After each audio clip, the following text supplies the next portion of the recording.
আমরা দীর্ঘ এই 16 বছর ধরে আসলে মুখ করতে পারিনি। আমরা এই দীর্ঘ 16টা বছর ধরে যে কতটা কষ্টে জীবনযাপন করতেছি, আমাদের সন্তানাদি পরিবারবর্গ তাদের জীবনটা যে কত কাটছে, কিভাবে কত কষ্টে কাটছে, কেউ কাহিনীটা আমাদের উপরে অন্যায়ভাবে চাপিয়ে দেওয়া হয়। এই বাংলাদেশে একাধিক বিদ্রোহ ঘটেছে বিভিন্ন সংস্থায়, কিন্তু দেখেন তাদের কিন্তু নাম পরিবর্তন হয়নি। আনসারে বিদ্রোহ করবে, আনসারই আছে। সেনাবাহিনী একাধিকবার তাদের মধ্যে একটু সৃষ্টি হয়েছে, তারা কিন্তু সেনাবাহিনী আছে। পুলিশ বাহিনী কইছে সেটা তারা আছে। ৭৭ সনের সেনাবাহিনীর মধ্যে গন্ডগোল হয়েছে, তাদের বাহিনী আছে। আমরা মিডিয়ার যেহেতু আমরা একটা মানে কি বলবো সুশৃঙ্খল বাহিনী, আমরা কখনো সরকারের আনুগত্য প্রকাশ করে কাজ করে যাচ্ছি। এই দেশের সেবা করে দিচ্ছি, ৫৬,০০০ বর্গমাইলে পাহারা দিচ্ছি। এই দেশের ১৮ কোটি মানুষ নির্বিঘ্নে ঘুমাচ্ছে। অথচ দেখেন আমরা এই দীর্ঘ 16টা বছর ধরে যে কতটা কষ্টে জীবনযাপন করতেছি, আমাদের সন্তানাদি পরিবারবর্গ তাদের জীবনটা যে কত কাটছে, কিভাবে কত কষ্টে কাটছে।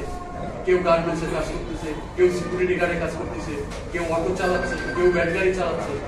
এত বড় একটা রাষ্ট্র, 18 কোটি মানুষ, আমাদের বিজ্ঞ মহল, সুশীল সমাজ টক শু করে বড় বড় লোক নিয়ে এই 18,০০০ লোক যে তাদের পরিবারবর্গ, লক্ষ লক্ষ মানুষ তাদের সন্তানাদি কি অপরাধ করছে, ধরেই নিলাম দোষের তাগিদে এখানে একটা দুর্ঘটনা ঘটেছে।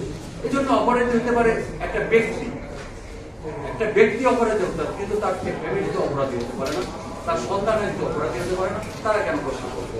এখানে এমন রেজাল্ট আছে, বাড়িতে ছুটিতে ছিল সে লোকটা চাকরিচ্যুত হয়েছে, বাড়িতে সে ছুটিতে ছিল অথচ সে লোকটা চাকরিচ্যুত হয়েছে। এমন কিছু কাহিনী আছে যে 19 দিন চাকরি করছে আর 16 বছর ধরে জেলে আছে। কিছু কিছু ঘটনা আছে, যেমন ধরেন বিডিআর হত্যায় বেকসুর খালাস হয়েছে, তার জন্য একটা অতিরিক্ত আর একটা মামলা অ্যাড করে বিস্ফোরক মামলা দিয়ে তাকে আটকে রাখা হয়েছে। আল্লাহর অশেষ রহমত, এই নতুন প্রজন্ম ছাত্র সমাজ একটা ঐক্যবদ্ধভাবে আন্দোলনের মাধ্যমে একটা পথ পরিবর্তন করেছে। আমরা বলবো এটা দ্বিতীয় মুক্তিযোদ্ধা, তাদেরকে সশস্ত্র সালাম। তারা সুন্দরভাবে আমাদের কথা বলার সুযোগ এনে দিয়েছে। আমি দেশবাসীকে জানাতে চাই, সাংবাদিক হলো জাতির কি বলে বিবেক। আপনারা আমাদের এই কষ্টটাকে তুলে ধরবেন। আপনারা শুধু বড়দের জন্যই লেখেন, আমাদের মতো অসহায় মানুষের জন্য কিছু লেখেন। যে পরিবারগুলোর কথা চিন্তা করেন, যে সন্তানটা আজকে আমার ইউনিভার্সিটিতে পড়ার কথা, যে ছেলেটা আজকে ডাক্তার হওয়ার কথা, সেই আজকে ব্যাংক চালাচ্ছে। কিন্তু কেন? আমরা তো এই স্বপ্ন নিয়ে এই বিডিআর বাহিনীতে ভরিনি।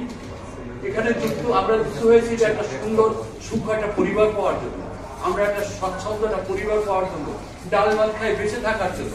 আমরা গাড়ি বাড়ি অল্প টাকা স্বপ্ন দেখি, আমরা দেশ তথা জাতির সেবা করার জন্য নিজেকে নিয়োজিত করেছি, শপথ নিয়েছি।